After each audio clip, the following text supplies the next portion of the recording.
यशस्वी हो गया। तुलादान की विधि संपन्न हो गई। नारद जी चुपचाप जाने लगे। भगवान कृष्ण ने पल्ला पकड़ लिया। नारद जी, करा धरा तो आपका ही है। सूरज होता उदय जहां वहां पर उजियाला होता है। नारद पहुंचे जहां वहां गड़बड़ घोटाला होता है। लेकिन वास्तव में जितना कल्याण सृष्टि का नारद जी ने किया, इतना कल्याण किसी दूसरे ऋषि ने नहीं किया। भगवान ने कहा, नारद जी करा धरा तो सब आपका ही है, ये बताओ ऐसा करके आपको क्या मिला। तब नारद जी की भी आंखों में आंसू आ गए। नारद जी ने कहा, भगवान, मैं संसार को ये बताना चाहता था सत्यभामा जी के माध्यम से। मैं संसार को ये बताना चाहता था कि सत्यभामा, जिन परमात्मा को तुम पाना चाहती हो धन से, रूप से, शक्ति से, वे मोहन तो मिलते हैं केवल भक्ति से, भक्ति से, भक्ति से। माधव को भक्ति प्रिय है और भक्ति को माधव प्रिय है। अगर भगवान धन से मिलते तो ध्यान देना, सुदामा जी को कभी न मिलते, केवट को कभी न मिलते। केवट के पास तो धन था ही नहीं, सुदामा जी के पास तो धन। भगवान धन से नहीं मिलते। फिर भगवान रूप से मिलते हैं। अरे रूप से भी नहीं मिलते। अगर रूप से मिलते हैं तो शबरी जी को कभी ना मिलते, कुब्जा को कभी ना मिलते। शबरी जी के पास तो रूप था ही नहीं, कुब्जा के पास तो रूप था ही, रूप से भी नहीं। और यदि भगवान शक्ति से मिलते हैं तो ध्रुव प्रहलाद जैसे बच्चों को कभी ना मिलते। बच्चों में कहाँ शक्ति होती है, कहाँ बल होता है। नारद जी ने कहा, जिन्हें तुम पाना चाहती हो धन से, रूप से, शक्ति से, वे मोहन तो मिलते हैं केवल भक्ति से। माधव को भक्ति प्रिय है, भक्ति को माधव प्रिय है। इसलिए भगवान की भक्ति के द्वारा ही भगवान को प्राप्त किया जा सकता है। भगवान गीता जी में कहते हैं कि सारा जगत मेरे अधीन है और मैं अपने भक्तों के अधीन हूं। अहम भक्त पराधीन हूं, मैं अपने भक्तों के अधीन हूं। भक्त जहां जब जैसे मुझे बुलाता है मैं दौड़ करके जाता हूं। ये मेरा स्वभाव है। भगवान ने सबको इशारा कर दिया। सब रानियां अपने अपने भवन में चली गईं। नारद जी भी चले गए। नारद जी के जाने के बाद एकांत में सत्यभामा ने भगवान को प्रणाम किया, पैर छू के। सत्यभामा जी ने भगवान को प्रणाम किया। अब कहने लगी, मेरी ही गलती थी, मैं ही अहंकार की मारी थी, मैंने ही रुक्मणी जी पर संदेह किया। वे मेरी सौतन नहीं, वे तो मेरे लिए मेरी बड़ी बहन के समान। ऐसा भाव मन में ले आई। मैं तो उनकी छोटी बहन जैसी हूं।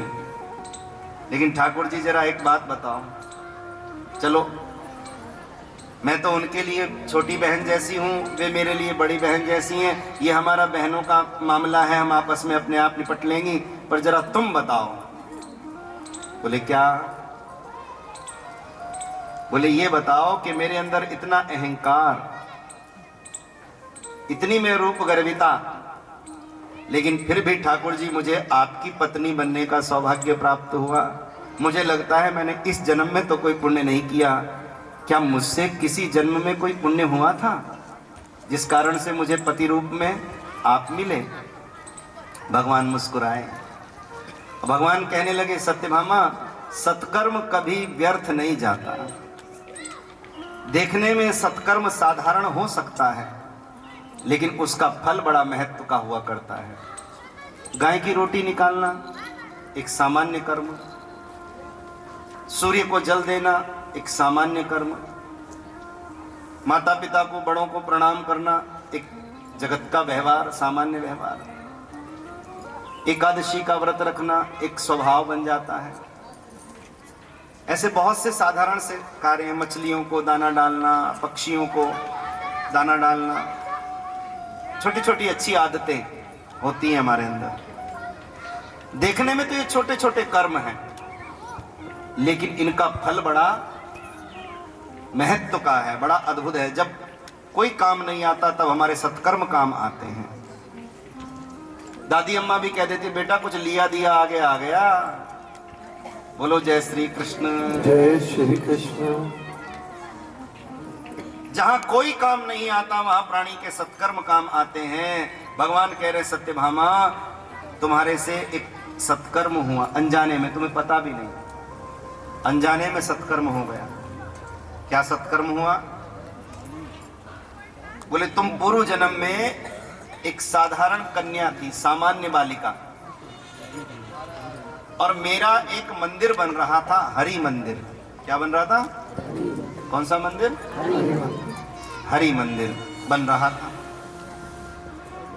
नगर के धनवान लोगों ने, धनाढ्य लोगों ने उस मंदिर में बड़ा योगदान दिया और बहुत भव्य, बहुत विशाल मंदिर। सामने कुछ भूमि पड़ी थी, उस पर किसी का ध्यान नहीं गया और उस भूमि पर लोग ऐसे ही बस कूड़ा डाल देते थे। खरपतवार इकट्ठी हो जाती थी, जहरीले पौधे उग जाते थे, सांप बिच्छुओं ने अपने घर बना लिए थे। हरि मंदिर के सामने तुम्हें ये देखकर अच्छा नहीं लगता था। देखो मंदिर के सामने ऐसा नहीं होना चाहिए। मंदिर तो आध्यात्मिक ऊर्जा के केंद्र हैं, उनको स्वच्छ रखना, उनको पवित्र रखना हम सबका दायित्व है। मैं निवेदन कर रहा था शाम सवेरे आरतियों में इकट्ठे हुआ करो मंदिर में, और मंदिर को बहुत सुंदर स्वच्छ पवित्र बना के रखो। कोई हमें कहेगा नहीं नहीं, उससे पहले हम खुद ही चाहिए। आजकल बड़ी दयनीय स्थिति है, मैं क्या कहूं क्या ना कहूं कुछ समझ में आता नहीं है। अब मुंह में तो तंबाकू रखा हुआ है, हथेली पे न जाने सुबह से शाम तक कितनी बार चूना रगड़ते हैं। अब ऐसे हाथों से क्या चरणामृत लेने का मन करेगा? ऐसे हाथों से क्या प्रसाद लेने का मन करेगा? बोलो। माथे पे तिलक भी लगा है, कांधे पे जनेऊ भी है, मुख में पान सुपारी भी है। भगवान के मंदिर की पूजा करने वाले पुजारी पर तो सबकी बहुत दृष्टि रहती है। उसको तो विशेष रूप से अपने खान पान का, आचरण का, मर्यादा का ध्यान रखना चाहिए। किसी भक्त का अनुष्ठान भी कर रहे हैं और ये सब अभक्ष्य भक्षण भी चल रहा है, तो ऐसे में वह अनुष्ठान क्या सफलता प्रदान करेगा? विचार करो। इसलिए हमारे यहाँ कहा गया कि दान देने की भी पात्रता है। बहुत से लोग अपना पीछा छुड़ा लेते हैं, हमने तो दे दिया, वो जो करे सो करे। नहीं नहीं, कुपात्र को दिया गया दान देने वाले दाता को भी नरक में लेकर के जाता है। देने वाले दाता को भी नरक में लेकर के जाता है। तुम तो दे रहे हो और वो तुम्हारे द्वारा दिए गए दान से नशा कर रहा है, तुम्हारे द्वारा दिए गए दान से अभक्ष्य भक्षण कर रहा है, तुम्हारे द्वारा दिए गए दान का दुरुपयोग कर रहा है। और हमारे यहाँ तो लिखा है कि दान लेवे तो दान में से भी दान देने की परंपरा है। दान में से भी दान देने की परंपरा है। बड़े बुजुर्ग लोग कहा करते थे कि भाई भजन करो तब ये पचेगा, ऐसे पचने वाला नहीं। तो आज वो संध्या करने वाले, आज वो भजन करने वाले बहुत कम रह गए हैं। नियम और विधि विधान का पालन करने वाले, कर्मकांड की पद्धति को जानने वाले आज धरती पर बहुत कम रह गए हैं। इसलिए जहां हमारा अपना दायित्व बनता है, वहां समाज का भी दायित्व बनता है कि ऐसे को दान दें जो आपके द्वारा दिया गया दान आपको भी श्रेष्ठ लोकों में लेकर के जाए और जिसको मिला है वो भी उसका दुरुपयोग न करे। अन्यथा तो कुपात्र को, नशा करने वालों को कुपात्रों को दिया गया दान दाता को भी दुर्गति में लेकर जाता है। इसलिए दान देते समय भी विचार करें, सोचें। प्रेम से कह दो जय श्री कृष्ण। जय श्री कृष्ण। फिर कह दो जय श्री कृष्ण। फिर कह दो जय श्री कृष्ण। भगवान के मंदिर के सामने खाली भूमि और उस पर बड़ी अशोभनीय अवस्था थी। उस कन्या को, बालिका को अच्छा नहीं लगा। भगवान बता रहे हैं सत्यभामा को, तुम्हें अच्छा नहीं लगा तो तुमने उस भूमि को स्वच्छ किया अपने प्रयास से। वो पेड़ पौधे हटाए, वो सब भूमि को स्वच्छ किया, बड़ा परिश्रम किया और फिर भूमि लेपन किया। भूमि लेपन, गोबर से भूमि को लेपना। भूमि लेपन करके भूमि पवित्र हो जाती है। भूमि लेपन किया और भूमि लेपन करके तुमने रंगोली बनाई, खड़िया से, गेरू से वो सुंदर रंगोली बनाई और बीचों बीच तुलसी की स्थापना करी। तुलसी के पौधे की स्थापना करी, तुलसी की। और तुलसी की स्थापना करी तो फिर वहां दीपक जागृत किया, दीप जलाया और तुम्हारी देखा देखी बहुत वहां भक्त आने लगे, दीप जलाने लगे, पूजा करने लगे, परिक्रमा करने लगे। वो देखते देखते वो जो खाली जगह थी जहां सब व्यवस्थित नहीं था, तुमने व्यवस्थित किया और वो देखते देखते वो स्थान एक सुंदर तुलसी उद्यान बन गया। क्या बन गया? तुलसी की हरी भरी क्यारियां। तुमने तो एक ही लगाई थी और वहां तो अनंत मात्रा में तुलसी स्थापित हो गई और हरी भरी तुलसा जी की क्यारियां। कहां? बोले हरि मंदिर के सामने। कहां? हरि मंदिर के तुलसा जी की क्यारियां। भगवान को देख देख कर बड़ा अच्छा लगता था। भगवान कह रहे मुझे ये देखकर बहुत अच्छा लगता था, क्योंकि तुलसी भगवान को बहुत प्रिय है। तो हरि मंदिर के सामने तुलसा जी की क्यारियां। भगवान कह रहे हैं सत्यभामा मुझे ये देखकर बहुत अच्छा लगता था और तुमने ऐसा किया पूर्व जन्म में जब तुम एक सामान्य बालिका थी। बस उस सत्कर्म के प्रभाव से ही, जो अनजाने में तुम्हारे से ये तुलसी स्थापना हुई, उस सत्कर्म के प्रभाव से ही तुम्हें इस जन्म में मेरी पत्नी बनने का सौभाग्य प्राप्त हुआ। प्यार से कह दो जय श्री कृष्ण। जय श्री कृष्ण। ये जन्म जन्मांतर के अच्छे पुण्य उदय होते हैं ना, तब भागवत में बैठने का, कथा सत्संग कीर्तन में जाने का मौका मिलता है। श्री गुरु महाराज जी के दरबार से आप दीक्षित हैं, कुटिया की बहुत सेवा करते हैं, गुरु महाराज जी की, संतों की बहुत सेवा करते हैं। अब तक जो कुछ किया ना, उसी का ये फल है कि भागवत जी आपके घर आने को तैयार हुई। उसी पूजा पाठ का फल है भागवत जी आपके घर आने को तैयार हुई। एक बहन जी हमसे बोली चलो महाराज जी, मान लिया पूजा पाठ का फल तो भागवत जी है, अब भागवत जी का क्या फल होगा? मैं कि भागवत जी का फल अब अगले साल मिलेगा राम कथा के रूप में। प्यार से कह दो जय श्री कृष्ण। जय श्री कृष्ण। अरे भागवत का भी तो कोई फल होगा। जैसे लिखा है ना रामायण में, ते ही फल कर फल दर्श तुम्हारा। ऋषियों ने राम जी का दर्शन किया, फिर भरत जी गए चित्रकूट तो भरत जी का भी दर्शन किया। तो ऋषि कहते हैं कि पुण्यों का फल तो राम दर्शन और राम दर्शन का फल भरत तुम्हारा दर्शन। कहते हैं ना, जीवन के पुण्यों का फल है सदगुरु की सेवा और सदगुरु की सेवा का फल है ये भागवत का दर्शन, भागवत जी का आगमन। हम सब बड़े बड़भागी हैं जो भागवत जी हमारे यहाँ आई हैं। भागवत जी के रूप में भगवान ही आए हैं, क्योंकि भागवत जी भगवान की शब्दमयी मूर्ति हैं। प्रेम से कह दो जय श्री कृष्ण। जय श्री कृष्ण। तो सत्कर्म कभी व्यर्थ नहीं जाता। भगवान ने कहा सत्यभामा जी तुमने सत्कर्म किया था, हरि मंदिर के सामने तुलसा जी की जो क्यारियां लगाई, उसी का ये फल है कि इस जन्म में तुम्हें मेरी पत्नी बनने का सौभाग्य प्राप्त हुआ। और देखो, धन्यवाद करो इन तुलसा जी का, जो सोना चांदी हीरे मोती के आभूषण लाज नहीं बचाए, वो तुलसी के पत्ते ने लाज बचा दी। तुलसी के पत्ते से, मैं तो तुलसी के पत्ते से प्रसन्न हो जाता हूँ। तुलसी के पत्ते से तुल जाते नंद लाला, लेकिन वो क्या जाने जिनका है मन काला।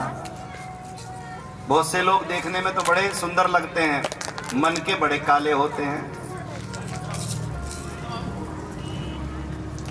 देखने में तो बड़े मीठी मीठी बातें करेंगे और मन में विष भरा हुआ होता है। इसलिए सावधान रहना। तुलसी के पत्ते से तुल जाते नंद लाला, लेकिन वो क्या जाने जिनका है मन काला। अगर प्रेम से रहती कृष्ण की रानियां महलों में, योगेश्वर फिर झूठ मूठ बीमार नहीं होते। अगर श्याम के सिर पे मोर का पंख नहीं होता, तो इतने सुंदर सांवरे सरकार नहीं होती। बोलो जय श्री कृष्ण। श्री कृष्ण। फिर कह दो जय श्री कृष्ण। जय श्री कृष्ण। तो इतनी महिमा है तुलसा जी की। कार्तिक के महीने में तो तुलसा जी का बड़ा महत्व है, दीपदान का बड़ा महत्व है। तुलसी शालिग्राम का विवाह होता है, बड़ा सुंदर आनंद है। और देखो आज हम चर्चा भी कर रहे हैं और आज एकादशी भी है, चर्चा भी कर रहे हैं। आज सफला एकादशी भी है। भगवान जी ने इस भागवत का मुहूर्त भी हमें छाट के दिया, जैसे पत्रा हमने नहीं देखा हो, भगवान ने ही पंचांग देख दिया हो हमारे। बोलो जय श्री कृष्ण। जय श्री कृष्ण। कृष्ण जन्म का अवसर आया तो अष्टमी मिल गई हमें। आज तुलसा जी की चर्चा हो रही है तो एकादशी मिल गई। बोलो जय श्री कृष्ण।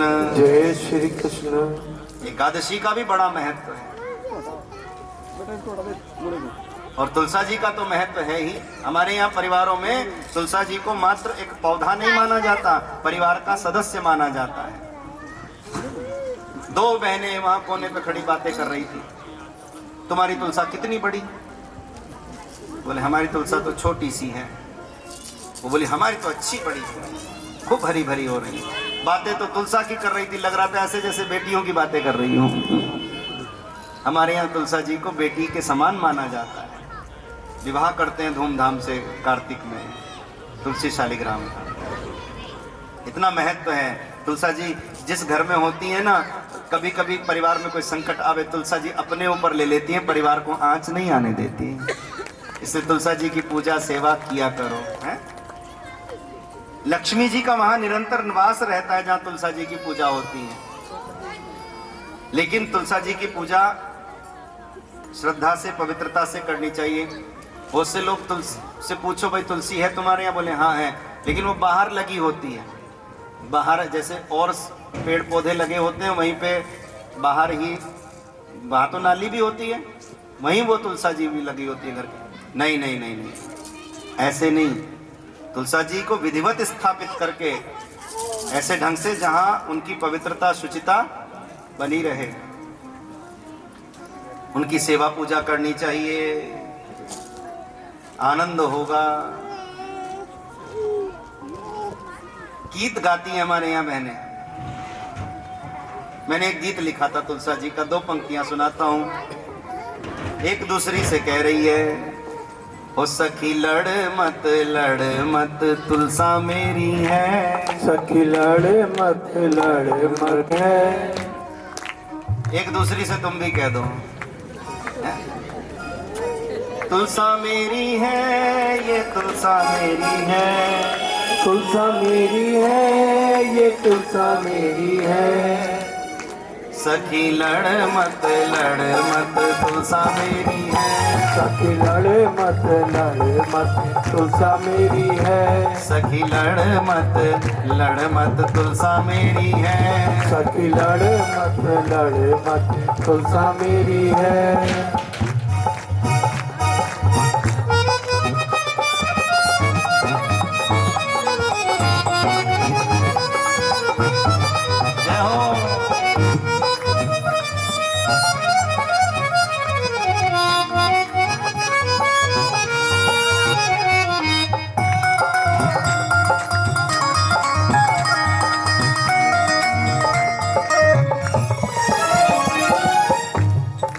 जब तक तुलसा रूखी सूखी तुलसा तेरी है। जब जब तक रूखी सूखी तुलसा तेरी है। हाँ जी, जब तक तुलसा रूखी सूखी तुलसा तेरी है, जब तक तुलसा रूखी सूखी तुलसा तेरी है। तुलसा हो गई हरी भरी तो तुलसा मेरी है। तुलसा हो गई हरी भरी तुलसा मेरी है। सखी लड़ मत तुलसा मेरी है। सखी लड़ मत तुलसा मेरी है। दोनों हाथ ऊपर करके भैया ताली बजाओ। 1 2 3 4।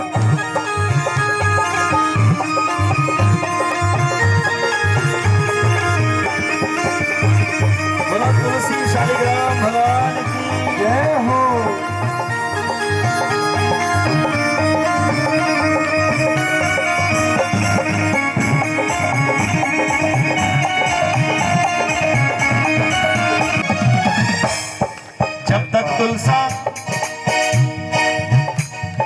जब तक तुलसा बाबुल के घर तुलसा तेरी है। जब तक तुलसा बाबुल के घर तुलसा तेरी है। जब तक तुलसा बाबुल के घर तुलसा तेरी है। जब तक तुलसा बाबुल के घर तुलसा तेरी है। और शालिग्राम जी लेने आए तुलसा मेरी है। शालिग्राम जी लेने आए तुलसा मेरी है। सखी लड़ मत तुलसा मेरी है। सखी लड़ मत तुलसा मेरी है। 1 2 3 4।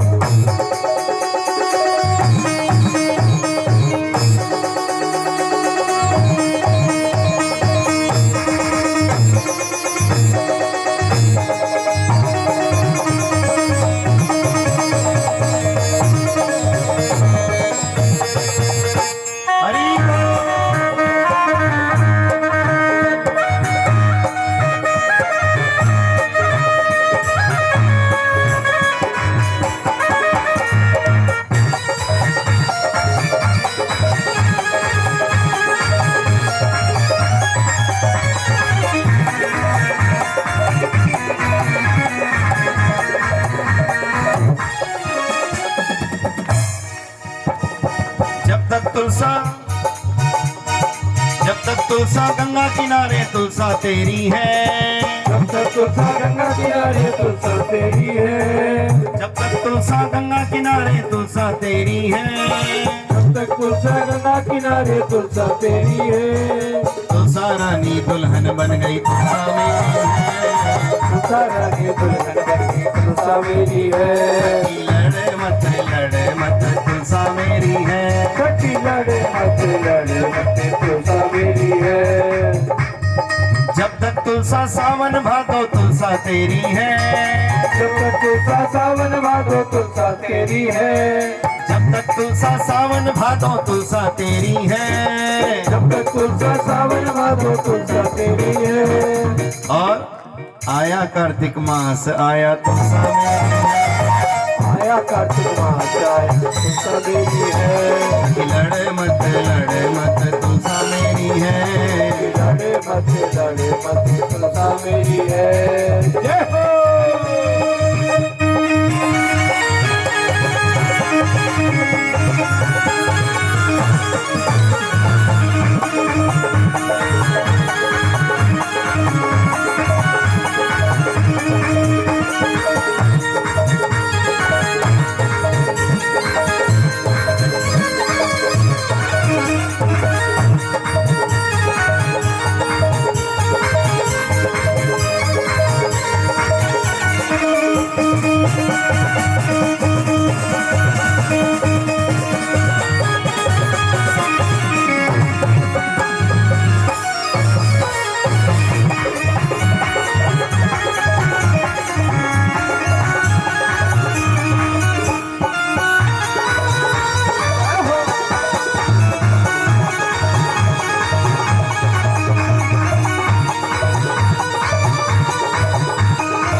तुलसा महारानी नमो नमो।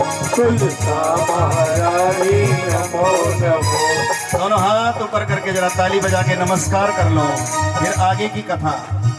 तुलसा महारानी नमो नमो। तुलसा महारानी नमो नमो। हरि की पटरानी नमो नमो। हरि की पटरानी नमो नमो।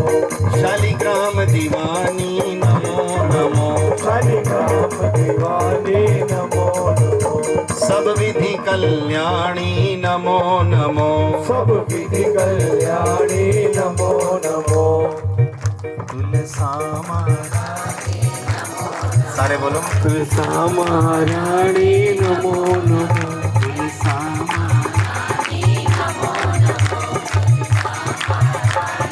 नमो नमो। बारात बैकुंठ से आएगी। बारात बैकुंठ से आएगी। तुलसा प्रभु के संग जाएगी। तुलसा प्रभु के संग जाएगी। वर मिलेंगे शालिग्राम। वर मिलेंगे शालिग्राम।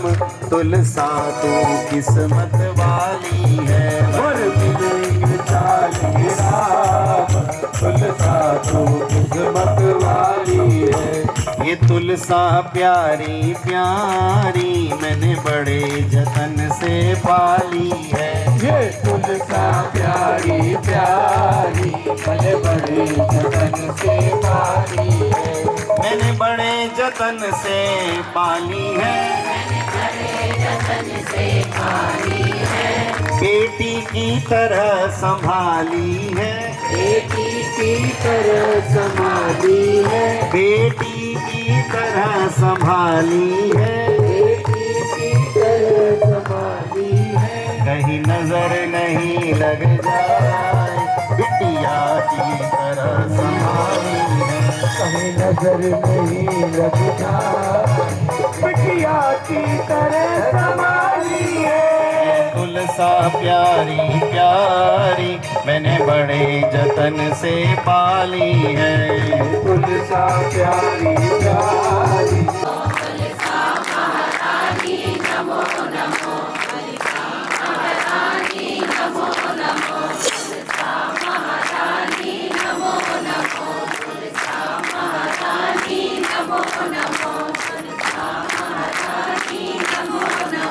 बोलो तुलसी शालिग्राम भगवान की। जय हो। एक बार फिर कह दो। सांवरे को धन से न पाए कोई, भेद ये अनोखे देखो खोल गई तुलसा। और सत्यभामा अंगूठी धरती ही रह गई, इतने में सांवरे को तोल गई तुलसा। बोलो राधे राधे। राधे राधे। बहुत सुंदर ये प्रसंग है। मैं शुरू में आपको निवेदन कर रहा था, परिवार ये है परिवार।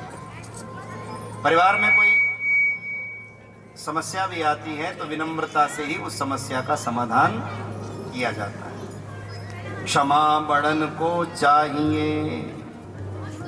बड़े जितने होंगे उतने क्षमाशील होने चाहिए। हम जितने बड़े होते जाएं उतने हमारे अंदर क्षमा करने की भावना बढ़ती जानी चाहिए। बदला लेने की भावना नहीं, क्षमा। क्षमा बड़न को चाहिए, छोटन को उत्पात। छोटे छोटे बच्चे तो उत्पात मचाते ही हैं। क्षमा करके समझा बुझा के उन्हें सही रास्ता दिखाना चाहिए। कहा विष्णु को घट गयो भृगुमारी जो लात। एक बार भृगु ऋषि ने भगवान विष्णु की छाती में पद प्रहार किया, लात मारी। तो भी भगवान कहते हैं देखो ऋषिवर, आपके पैर में कहीं मोच तो नहीं आ गई? मेरा हृदय बड़ा कठोर है। ऐसे भगवान। क्षमा करना उदारता का लक्षण है। और इसी संदर्भ में बहुत सुंदर एक प्रसंग हम आपको सुना रहे हैं, बहुत ध्यान से सुनना, फिर आगे सुदामा चरित आ रहा है। एक बार भगवान द्वारकाधीश का सुंदर साम्राज्य और एक गालव नाम के ऋषि तपस्या कर रहे थे।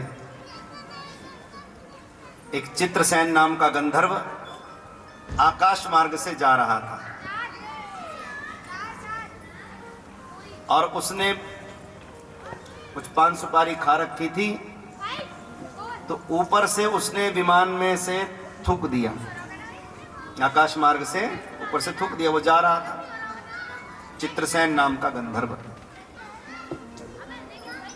ऋषि के ऊपर वो थूक गिरा। जब ऋषि के ऊपर गिरा तो ऋषि को बड़ा क्रोध आया। इतने तपस्वी थे कि शाप देकर वहीं भस्म कर सकते थे, लेकिन उन्होंने सोचा कि नहीं, हमारे राजा तो भगवान द्वारकाधीश हैं, उनको जाकर बताऊं, राजा जो निर्णय करेंगे वो ठीक है। द्वारकाधीश के दरबार में पहुंच गए गालव ऋषि। उसी अवस्था में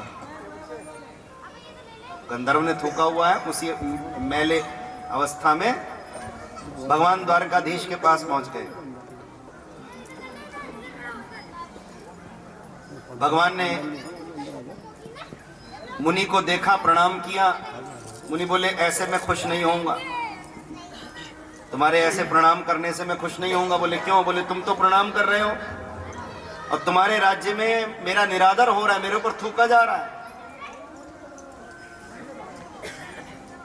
ऐसे प्रणाम नहीं हो। भगवान ने कहा, लाइए मैं आपके वस्त्र धुलवा देता हूं, क्रोध न करें, आपको नए वस्त्र दे देता हूं। अरे बोले, ऐसे मुझे संतोष नहीं होगा। कैसे संतोष होगा बताएं आप, मैं वही उपाय करूं जिससे आपको संतोष हो।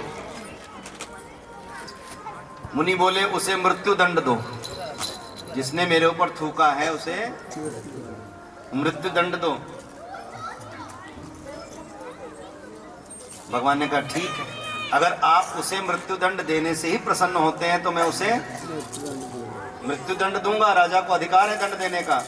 अब तो आप शांत हो जाइए। गालव ऋषि बोले, कृष्ण मुझे तुम्हारे ऊपर विश्वास नहीं होता। बोले क्यों? बोले मैंने सुना है तुम छलिया हो, बड़ी कौतुकी बातें करते हो, लीला करते हो। तो भगवान बोले, अब ये बताओ आपको विश्वास कैसे होगा?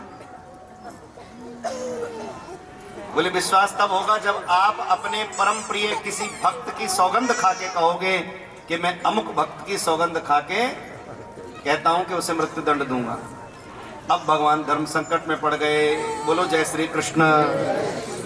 भाई हमारा प्रिय भक्त कौन है? हमारे तो सारे ही प्रिय हैं, हमारे तो सभी प्रिय हैं। किसी एक को प्रिय कहेंगे तो बाकियों को अच्छा नहीं लगेगा। वो ज्यादा प्यारे हैं, हम कुछ भी नहीं। बोलो राधे राधे। ऐसे होता है ना। सब बड़े प्रसन्न हैं, सभा में बैठे लोग बोले चलो इस बहाने आज ये तो पता चलेगा कि भगवान का प्रिय भक्त कौन है। सब प्रसन्न हैं। बहुत देर तक विचार करने के बाद भगवान ने कहा, गालव ऋषि मैं भुजा उठाकर प्रण करता हूं अपने प्रिय भक्त अर्जुन की सौगंध खाकर, अपने प्रिय भक्त अर्जुन की सौगंध खाकर ये प्रण करता हूं कि मैं कल चित्रसेन को मृत्युदंड दे दूंगा। अब तो शांत हो जाइए। बोले हाँ। उसी सभा में बैठे थे कौन? वे देव ऋषि जो अभी अभी तुलादान करा के गए, बैठे थे। तुरंत उठ गए, वहां से अंतर ध्यान हो गए और नारद जी दौड़े दौड़े चित्रसेन के द्वार पर पहुंचे। ओ चित्रसेन बाहर आ। चित्रसेन बाहर आए, प्रणाम किया।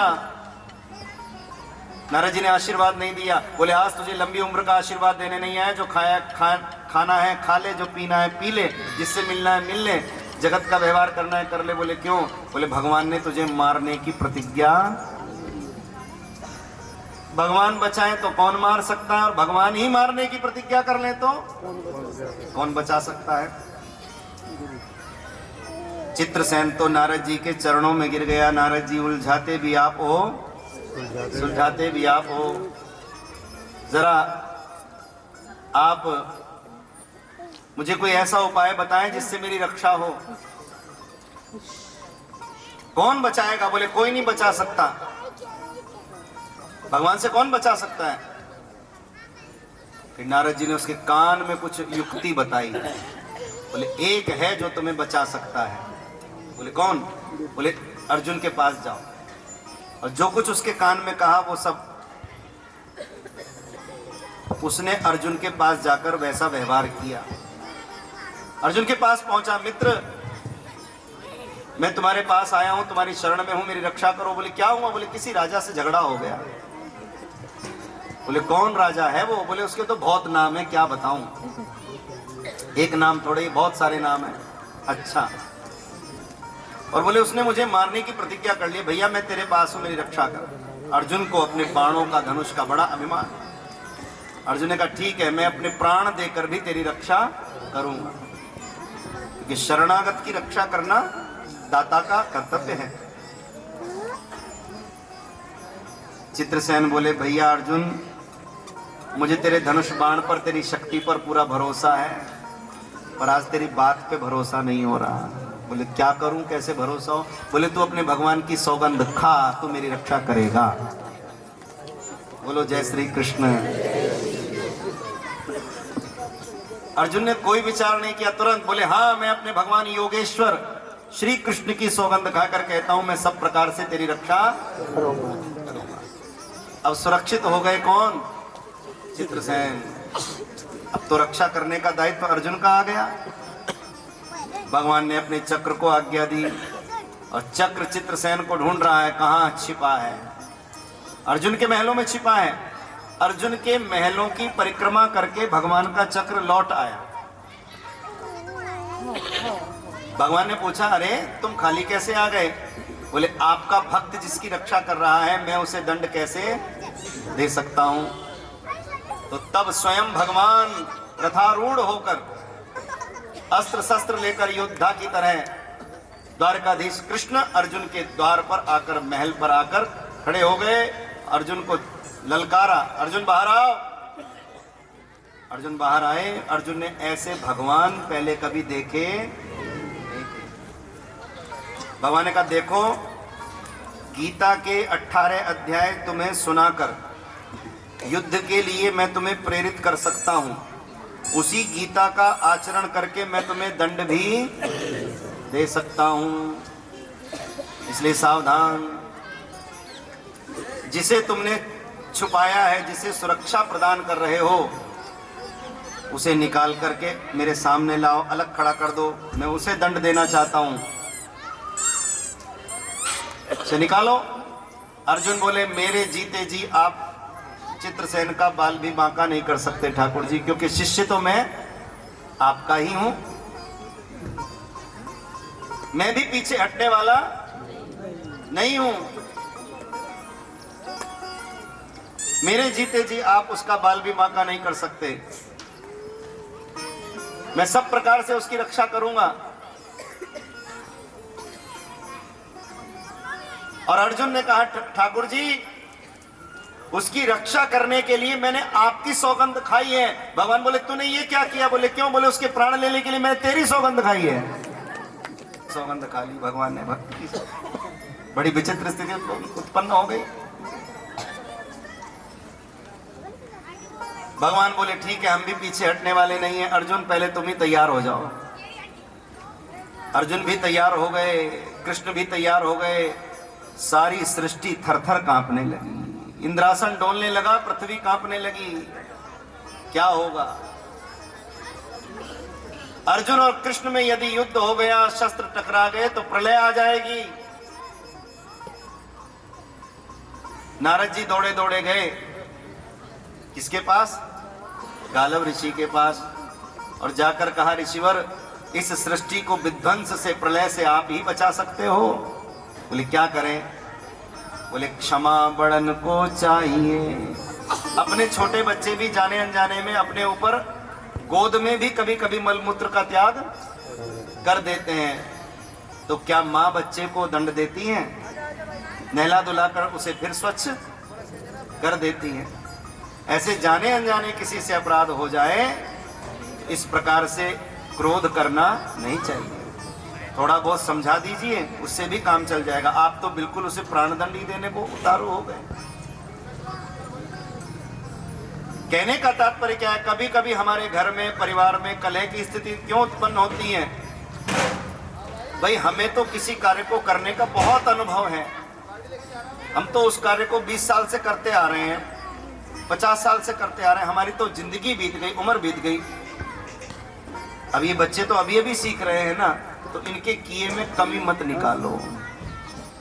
जो कुछ इन्होंने किया है उसकी प्रशंसा करो और फिर इन्हें बताओ कि बेटा ऐसे और कर लो तो और बढ़िया होगा, ऐसे बताओ। बताने का तरीका होता है। अब एकदम से तो बच्चियों को फुलके बनाने नहीं आते, तो कैसे बनाती हैं? टेढ़े मेढ़े जले भुने सब बनाती हैं, और उन फुलकों को भैया तो मजाक बना देता है, कोई खाने को तैयार नहीं होता। कौन खाता है? पिताजी खाएंगे या माँ खाएगी, हैं? और बने नहीं, वो कच्चे पक्के से हैं, लेकिन फिर भी कहेंगी बहुत अच्छा तुमने बनाया, अब ऐसे बनाओ। तो धीरे धीरे वो बच्चियां सीख जाती हैं।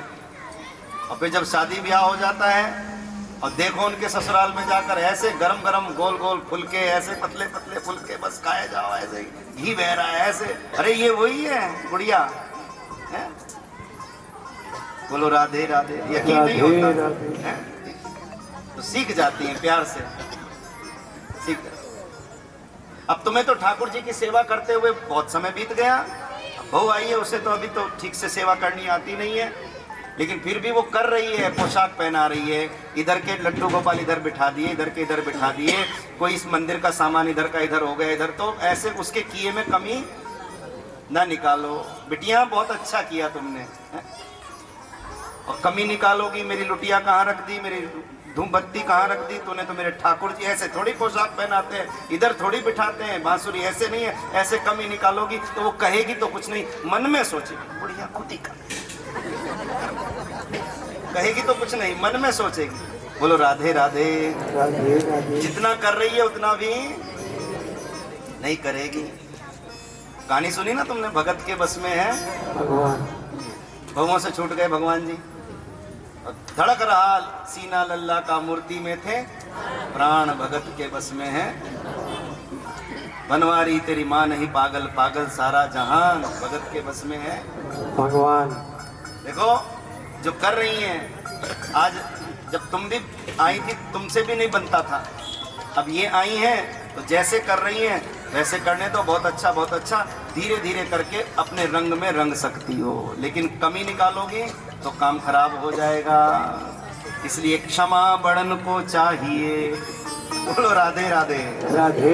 इस कथा को सुनाने का उद्देश्य क्या है? इस कथा को सुनाने का उद्देश्य ये है कि हमें दिल का पहाड़ बनाना नहीं चाहिए। बात हो गई, उसे वहीं खत्म कर दो, बस खींचो मत, नहीं तो महाभारत हो जाएगा। क्षमा बड़न को चाहिए, छोटन को उत्पात का, विष्णु को घट गयो जो भृगुमारी थीला। भगवान के प्रत्येक आचरण में कोई मर्यादा है। भगवान ने नारद जी से पूछा, नारद जी ऐसा करके आपको क्या मिला? नारद जी कहते मैं बताना चाहता था कि भगवान में तो शक्ति है ही, भगवान से ज्यादा शक्ति है भगवान के भक्त में, और भक्त से ज्यादा शक्ति है भगवान के नाम में। इसलिए कहते राम से बड़ा राम का नाम। परमात्मा बड़े हैं, उनसे भी बड़ा उनका नाम है। बोलो जय श्री कृष्ण। एक बार और कह दो जय श्री कृष्ण। ऐसे मेरे भगवान सभी के ऊपर कृपा करते हैं और विशेष रूप से अपने भक्तों से स्नेह रखते हैं। पूजा पाठ त्याग तप तीर्थ दया दान धर्म सत्कर्म सब कुछ करें, उसको करने का फल है मुक्ति। पूजा पाठ त्याग तप तीर्थ दया दान धर्म सत्कर्म सब कुछ करें, उसको करने का फल है मुक्ति। और ध्यान देना, मुक्ति को भी छोड़कर जो आगे बढ़ जाता है उसकी झोली में भगवान डाल देते हैं अपनी भक्ति।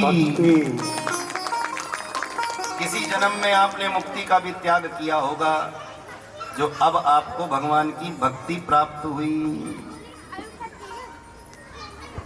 भगवान की भक्ति करने वाला मुक्ति की भी याचना नहीं करता। हमारे यहाँ तो लिखा है कि सगुण ब्रह्म की उपासना करने वाला मोक्ष की भी कामना नहीं करता।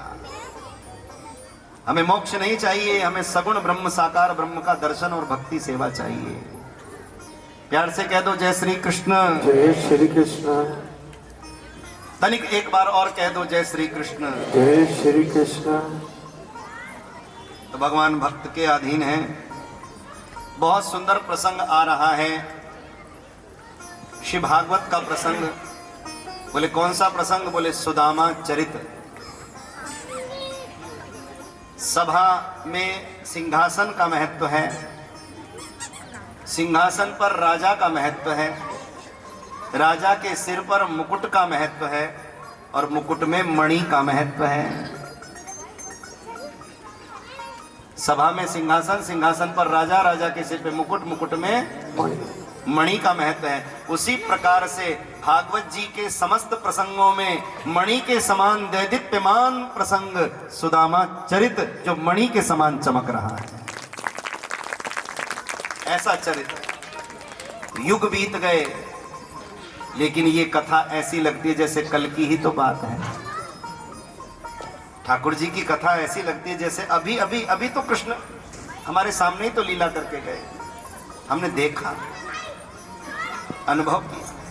और मन की आंखों से उन्हें जितना निहारने की कोशिश करोगे उतना निकट पाओगे। और एक बात मेरी ध्यान रखना, जब हम भगवान से कहना छोड़ देते हैं, क्या? जब हम भगवान से कहना छोड़ देते हैं तो भगवान सुनना शुरू कर देते हैं। जब तक हम बहुत बोलते हैं कोई हमारी बात पे ध्यान नहीं देता। अरे तुम तो बोलते ही रहते हो, कोई हमारी बात पे ध्यान नहीं देता।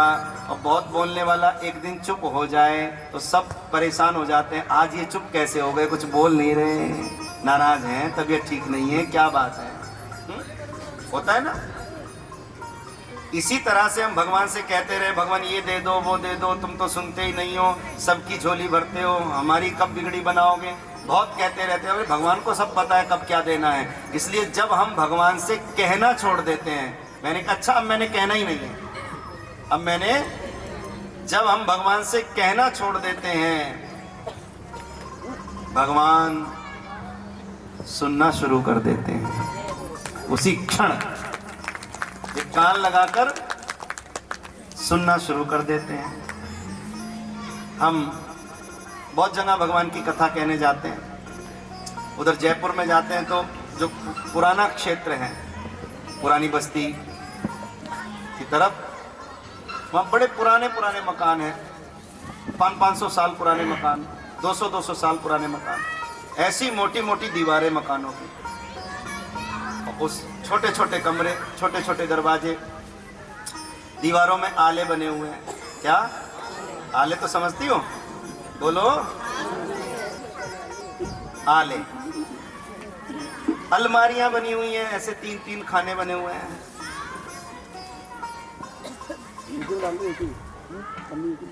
एक में कपड़े, एक में मिर्च मसाले, बीच में मुरली वाले। वो अलमारी में मंदिर बना रखा है मैया ने, ऐसे ऐसे घर, कोई आले में मंदिर। एक माता के घर हम गए, छोटे से घर में छोटा सा कमरा, छोटे से कमरे में छोटा सा आला, और छोटे से आले में ही छोटे से नंदलाला बैठे। महाराज जी मुझे तो इसी में बड़ा आनंद आता है। भोग भी लगाती हूँ तो इतनी सी जगह है कि वो थाली भी पूरी वहां पे आती, आधी थाली बाहर रह जाती है, आधी ऐसे अंदर रखती हूँ, पकड़ के खड़े होने पड़ते हैं तब भोग। मैंने कहा फिर बढ़िया अच्छा सा घर बना लो, इसी को ठीक करके बना लो, बहुत जगह निकल जाएगी, दीवारें मोटी मोटी। बोले मैंने तो इनसे कह दिया, गोपाल जी से, ठाकुर जी से कह दिया। बोले क्या कह दिया? बोले श्याम कन्हैया या तो बड़ा सा मकान बना दे, नहीं तो बैठा रहे आले में।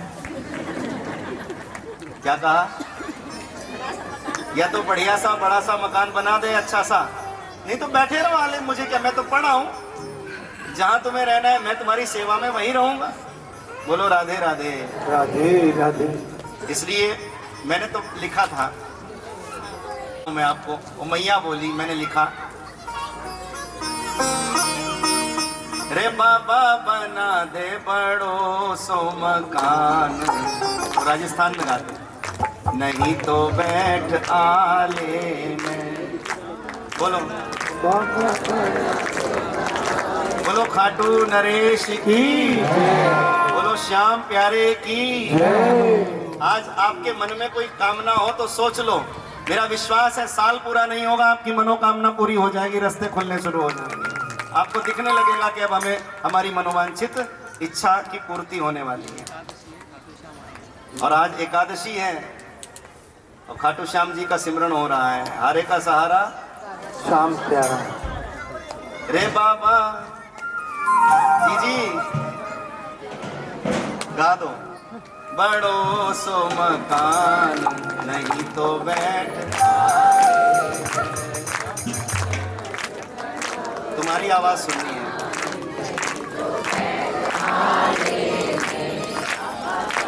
पीछे तक बोलो, जिनका बन गया वो भी बोलो। तुम बोलो हमारा तो बन गया, हम क्यों ऐसा ही। बड़ो सो मकान नहीं तो बैठ आले। तो बैठे रहो आले में, मैं भी दीपक जला। 1 2 3 4।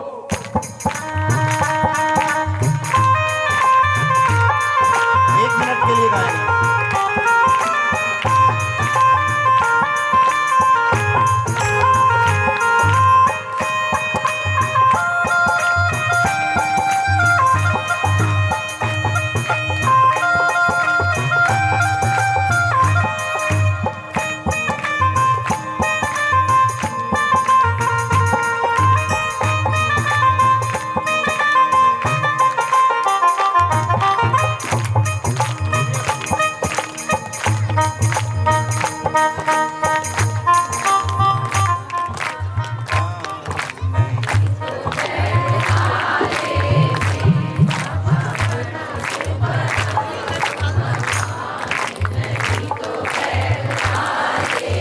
कह रही है क्या?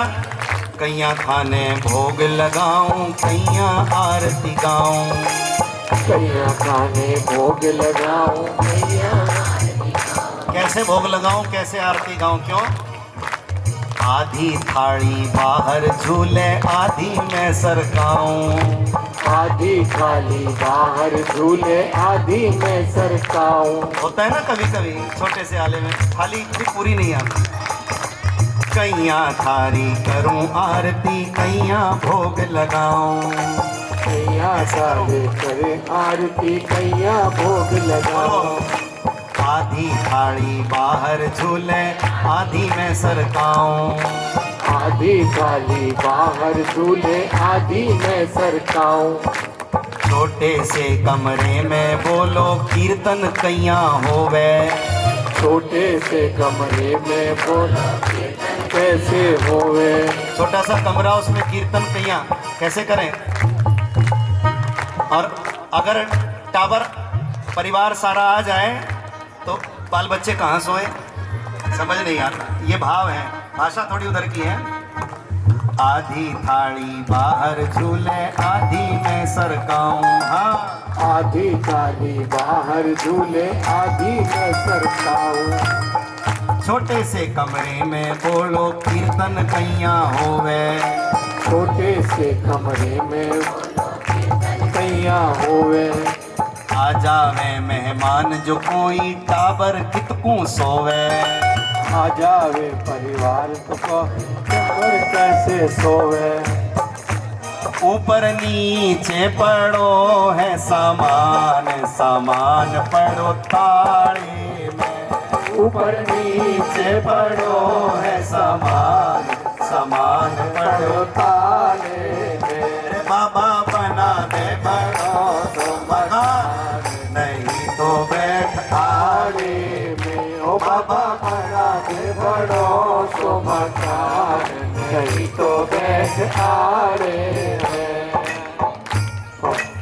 खाटू नरेश की बाबा, बाबा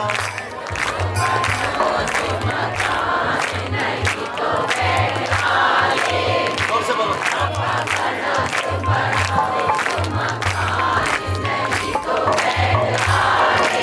चलो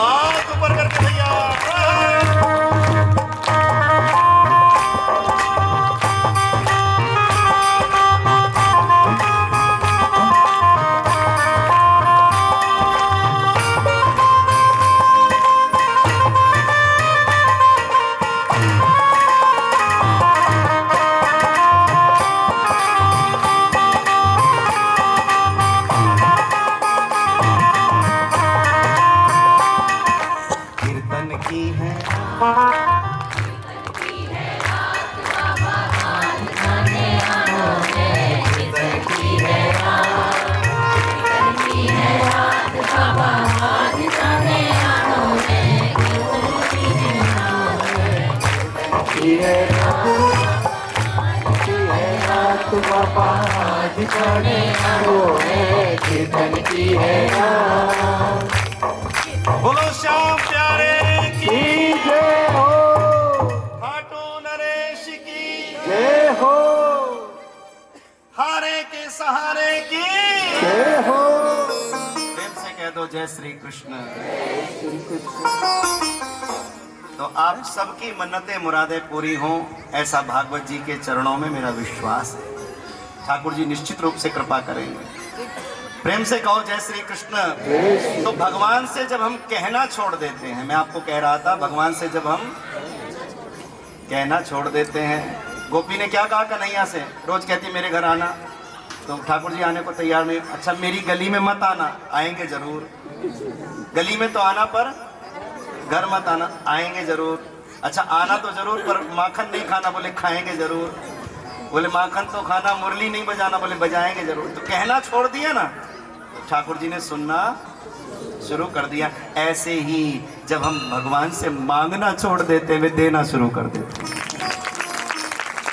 मांगना छोड़ देते ना, उन्हें सब पता है कैसे पालन पोषण होना है, वो सब जानते हैं। तो भागवत के प्रसंगों में मणि के समान दैदीप्यमान प्रसंग आ रहा है, सुदामा चरित। आप बहुत एकाग्रचित्त होकर के इस कथा को सुने। प्रेम से कह दो जय श्री कृष्ण। जय श्री कृष्ण। सुदामा, सुदामा कौन है? कृष्ण जी के मित्र। भागवत जी में यहीं से परिचय दिया गया है। आजकल जो हम सुदामा जी का स्वरूप देखते हैं, वैसा भागवत जी में नहीं लिखा है। आजकल नाना प्रकार की झांकियां बना करके और धर्म का, देवी देवताओं का, ऋषि मुनियों का, भक्तों का उपहास हो रहा है, जो अच्छी बात नहीं है। ऐसा करने से कोई पुण्य नहीं मिलता, अभी तो उल्टे पाप ही लगता है। और विधर्मी लोगों को, दूसरे लोगों को हमारे ऊपर उंगली उठाने का मौका मिल जाता है। इसलिए सावधान। केवल इतना कहने से जाग हिंदू जाग, ऐसे हिंदू जागने वाला नहीं। उसे अपनी बुराइयां छोड़नी होंगी। हम हिंदू अपने आप को श्रेष्ठ ना समझें, हमारे अंदर भी बहुत सारी बुराइयां घर कर चुकी हैं, इसलिए हमें उन बुराइयों को त्यागना पड़ेगा।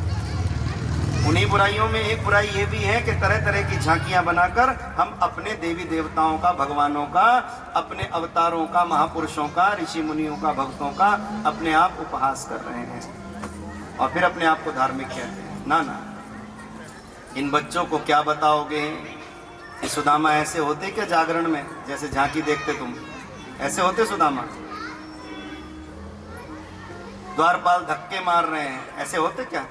नहीं नहीं, ऐसे नहीं। भागवत जी में कहीं भी नहीं लिखा कि सुदामा जी को धक्के मारेंगे। क्या बताओगे बच्चों को? ऐसे चोटी हिला हिला कर जो नाचते वो सुदामा होते? जब बड़े पंडाल में सुदामा जी को ऐसे धक्के लगते हैं, उस स्वरूप को, बैकुंठ में बैठे सुदामा भी आत्मा में सोचते होंगे अपने मन में कि इतने धक्के तो मुझे गरीबी ने नहीं मारे जब मैं गरीब निर्धन था, इतने धक्के तो तब मुझे दुखों ने नहीं दिए जितने धक्के आज पंडाल में मेरे स्वरूप को मारे जा रहे हैं। इसलिए सोचो, कोई शंकर पार्वती बना के मजाक बना रहा है, कोई राधा कृष्ण को नचा के उपहास कर रहा है, कोई काली, कोई हनुमान जी, कोई कुछ। ये सब, इससे करने से कोई आपको धर्म की प्राप्ति नहीं होगी, कोई पुण्य की प्राप्ति नहीं होगी।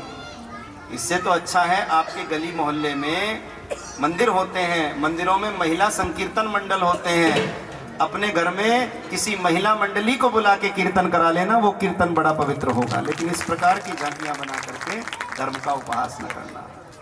प्यार से कह दो जय श्री कृष्ण। जय श्री कृष्ण।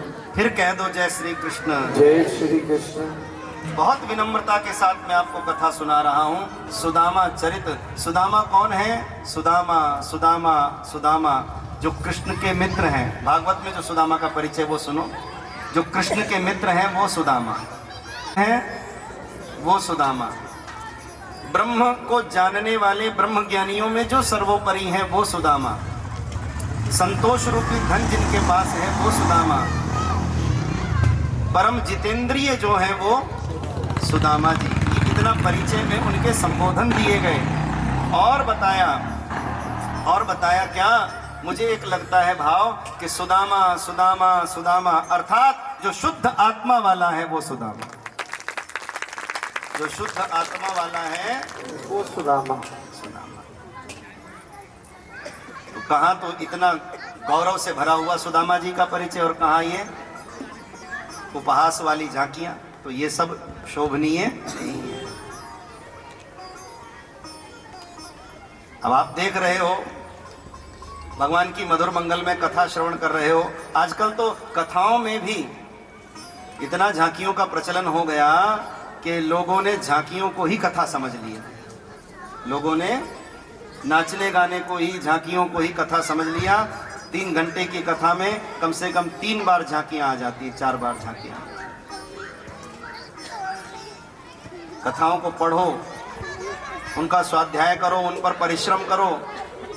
वो कथाएं ही इतनी अच्छी हैं कि ये सब करने की आपको आवश्यकता है, ये मनोरंजन करने की आपको आवश्यकता ही नहीं पड़ेगी। मेरा मानना है झांकी बने तो शब्दों से बने और आंसुओं से उसका अभिनंदन हो। हमारे शब्द ही झांकी बने और आंसुओं से ही उसका अभिनंदन हो। अभिनंदन हो। और दूसरी बात, कथा, भगवान की कथा व्यवसाय नहीं है। हमारे गुरुदेव ने कहा कि कथा को बांचना है, बेचना नहीं है। इसलिए भगवान की कहीं भी कथा होती है, मुझे भगवान की कथा कहते लगभग 30 वर्ष हो गए, 3 दशक का समय व्यतीत हो गया, लेकिन कहीं भी कभी भी मैंने कभी किसी से किसी कथा के लिए किसी प्रकार का मूल्य निर्धारित नहीं किया। भागवत जी की कृपा से, भगवान की कृपा से जो कुछ प्राप्त होता है उसी से मैं अपने गृहस्थ जीवन का निर्वाह करता हूँ। और भागवत की कृपा से, भगवान की कृपा से जीवन में कोई कमी रहती नहीं। भागवत जी इतना सब प्रदान कर देती हैं कि हमसे तो संभाले संभलता नहीं है। तो बिन मांगे सब कुछ मिल जाता है, बस हमारे मन में श्रद्धा, विश्वास, पवित्रता होनी चाहिए। तो भगवान की कथा मनोरंजन का साधन नहीं, आत्मकल्याण का साधन है। ये कीर्तन, ये भजन संध्या, ये सुंदरकांड, ये रामायण, ये चौकी, ये जागरण, ये सब किसका साधन है? ये सब आत्मकल्याण का साधन है, ये मनोरंजन का साधन नहीं। कोई मन्नत मांगता है कि हमारे यहाँ बेटा होगा तो हम भी जागरण करवाएंगे, कहते हैं ना, और फिर बड़ी मुश्किल से वो समय आता है, बेटा भी 15 साल का हो गया, 18 साल का हो गया, 25 साल का हो गया, तब वो घड़ी आती है, चलो करा ले। टाइम ही नहीं मिलता, समय संजोग नहीं बैठता। कभी समय है तो पैसे नहीं है, बहुत चीजें हैं। और इतनी मन्नतों से वो दिन आता है और फिर वो जागरण की रात आती है, और वो सारी रात किस में निकल जाती है? झांकियों में, झांकियों में, नाचने गाने में, मनोरंजन में, इसी में। अरे महाराज जागरण हुआ, बहुत बढ़िया। मैंने कि क्या सुना? बोले शोर बहुत था। पड़ोसी कहते हम सो नहीं पाए, और जो पंडाल में बैठे वो कहते हम सुन नहीं पाए। और वाद्य यंत्र बजाने वालों में भी इतना आलस्य आ गया, इतना प्रमाद आ गया कि पूरी निष्ठा और श्रद्धा से कई बार अपना काम नहीं कर पाते वो लोग। गाने वालों में भी इतना वैमनस्य और व्यसन आ गए कि ऐसी वस्तुएं खाकर, ऐसी वस्तुएं पीकर धर्म के मंच पर जाते हैं, तो क्या वो भगवती प्रसन्न होगी? क्या ऐसे मुख से भजन जब निकलेंगे तो क्या वो भजन कल्याण करेंगे? भले ही आप बहुत अच्छा गाते हैं, लेकिन शास्त्र कहते हैं राग इतना जरूरी नहीं जितना अनुराग जरूरी है, स्वर ताल इतना जरूरी नहीं जितना श्रद्धा, विश्वास और प्रेम जरूरी है। स्वर ताल भी हो, श्रद्धा, प्रेम, विश्वास भी हो तो सोने पे सुहागा। इसलिए मैं कह रहा हूं कि कोई भी कार्य हो तो बहुत पवित्र रीति से होना चाहिए, और अच्छे से करने वाले लोग आपको मिले तो करवाओ, नहीं तो किसी महिला मंडली को बुलाकर करा लेना, वो बहुत बढ़िया लगेगा। उससे गणेश जी ज्यादा, क्योंकि वहां इस तरह के आडंबर तो नहीं होंगे ना। बहुत सुंदर आयोजन यहाँ हो रहा है, आनंद बरस रहा है, सब अपनी अपनी जगह व्यवस्थित होकर सेवाएं अर्पण कर रहे हैं। प्रसाद वाले भक्त अपने आप ही आ जाते हैं, महाराज जी हम सेवा करेंगे। देखो ये होता है काम। अब कल भंडारा भी होना है ना, मेरी प्रार्थना है आप लोगों से कोई कहे कि आओ चलो सेवा कराओ, ऐसे नहीं। आपको जहाँ लगे कि हम सेवा कर सकते हैं, बांटने में, परोसने में, ध्यान रखने में, वहाँ मेरी नौजवानों से प्रार्थना है, भाइयों से, कि वहाँ सेवा में आप स्वयं ही खड़े हो जाएं। ये एक का काम नहीं है, ये पूरे समाज का कार्य है, ऐसे हमें करना चाहिए। तो बहुत सुंदर स्नेह के साथ आपने इस आयोजन को किया, इतनी शांति से भगवान की कृपा से ये सप्ताह व्यतीत हो गया, पता ही नहीं चला। और सब अपनी अपनी सेवा में समर्पित हैं। मैं देखता हूँ, हालांकि मैं रोज कहता हूँ 2 बजे मिलेंगे, लेकिन मैं स्वयं 2:30 बजे तक आता हूँ, लेकिन हमारी बहनें आकर के अपना कीर्तन का पक्ष संभाल लेती हैं। ये बहुत बड़ी कृपा है। तो आपका स्नेह और प्रेम और संकीर्तन का भाव इसी तरह बना रहे। बहुत आनंद बरस रहा है, एक बार ताली बजा दो इनको। हमारे संगीतज्ञ बंधु हैं, अपने मंच की व्यवस्था आकर के समय से संभाल लेते हैं। हमारे भैया रमेश ग्रोवर जी जो बहुत स्नेह और प्रेम से ये सारी संगीत इत्यादि की व्यवस्था देख रहे हैं, आप अपने मंच के द्वारा और आपका मंडल के द्वारा। मैं याद आता है श्री ये दुर्गा जागरण मंडल बहुत पिछले 30-32 वर्षों से समाज में निष्काम भाव से और जागरण के द्वारा भगवती की सेवा आप कर रहे हैं, और उससे भी जो प्राप्त होता है समाज में जहाँ जरूरत होती है आप अपनी सेवाएं समर्पित करते हैं। तो ऐसे लोग भी समाज में हैं जो बहुत पवित्र रीति से आज भी उस पद्धति को बचाए हुए हैं, उस पवित्र परंपरा को। एक बार जोरदार ताली लीजिए। उस पवित्र परंपरा को, उस स्नेह की परंपरा को, उस भक्ति की धारा को, उस जागरण के पंथ की उस परंपरा को आज भी बहुत से लोग ऐसे हैं जो जीवित रखे हुए हैं, और बहुत से ऐसे भी हैं जिन्होंने दूषित कर दिया। इसलिए जब हमें कोई कार्य करना ही है, बड़ी मन्नतों से वो दिन आता है, तो कोई भी शुभ कार्य करना हो तो हमें ऐसे लोगों का चयन करना चाहिए जो उस कार्य को निष्ठा से करें, पवित्रता से करें, स्वार्थ ना हो। पूर्ति तो भगवान अपने आप करते हैं। तो इस प्रकार से आप आगामी आयोजनों में भी ध्यान में रखें कि किस प्रकार से हमें अपने घरों में, परिवार में कोई भी छोटा सा कीर्तन है, भागवत है, रामायण है, आप प्रेम से संपर्क करें और आनंद लें, और पवित्र तरीके से, सुंदर तरीके से। अब आप देख रहे हैं कथा भगवान की श्रवण कर रहे हैं, तो हमारा ये प्रयास रहता है कि भगवान की कथा हो तो कथा ही हो।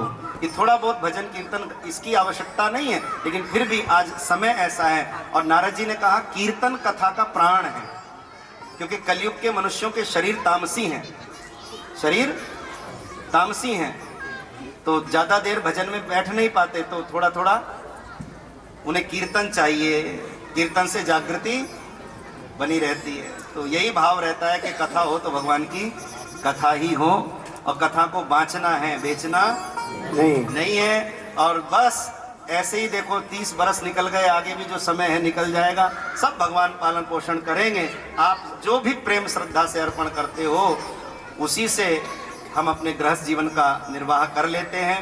और उसमें भी कई बार ऐसा होता है कि आवश्यकता पड़े तो उस यज्ञ में भी हम अपनी ओर से भी सेवा करके यज्ञ को सफल बनाना हमारी भूमिका रहती है। हमें ये नहीं कि हमें गठरी बांध के ले जानी, नहीं, पहले हमारा यज्ञ सफल हो। आवश्यकता है आपको तो हम भी अपनी ओर से सेवा करने में तत्पर रहते हैं। तो ऐसे हमारी ये व्यासपीठ, हमारा ये श्री दुर्गा जागरण मंडल हर समय हर प्रकार के कार्यक्रमों के लिए सेवा में समर्पित रहता है। आप अवश्य संपर्क में बने रह सकते हैं। तो भगवान का कार्य पवित्र रीति से ही होना चाहिए। लोगों ने आजकल नाचने गाने को ही कथा समझ लिया, झांकियों को ही कथा समझ लिया, जो अच्छी बात नहीं है। अब मैं सुदामा जी का चरित्र आपको इस निवेदन के साथ सुनाने जा रहा हूं कि शब्दों की झांकी बने और आंसुओं का अभिनंदन हो। शब्दों की झांकी बने और आंसुओं से अभिनंदन हो। सुदामा कौन? बोले जो कृष्ण के मित्र रह चुके हैं वो सुदामा, कृष्ण जिनके मित्र रह चुके हैं वो सुदामा, जो जितेंद्रिय हैं वो सुदामा, जो ब्रह्म को जानने वालों में भी सर्वोपरि हैं वो सुदामा, जो प्रशांत आत्मा हैं वो सुदामा, संतोष रूपी धन जिनके पास है वो सुदामा, और सुदामा सुदामा सुदामा अर्थात जो शुद्ध आत्मा वाले हैं वो सुदामा। ऐसा सुंदर भाव भगवान अपने भवन में बैठे हैं और भगवान रुक्मिणी जी से कह रहे हैं, रुक्मिणी जी सुनो। भगवान के यहाँ भी चलता है, सुनो।